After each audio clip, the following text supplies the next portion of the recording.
Welcome to the VRadar tutorial series. In this first video, you'll get familiar with the main interface of your Security Operations Center.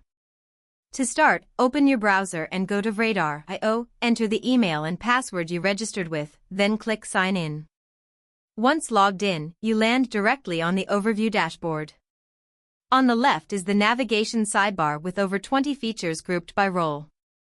Across the top is the subscription status banner, showing your current plan and remaining trial days. The central area shows the most important metrics: a security score of 72, alert counts, open incidents, and device status. Every widget is clickable for details. Switch to the System Alerts tab and you see the real-time alert feed. Each row shows severity, description, source IP, device, and status. The Devices tab lists every endpoint being monitored. Each device shows its name, operating system, and online status. That's the VRadar interface tour.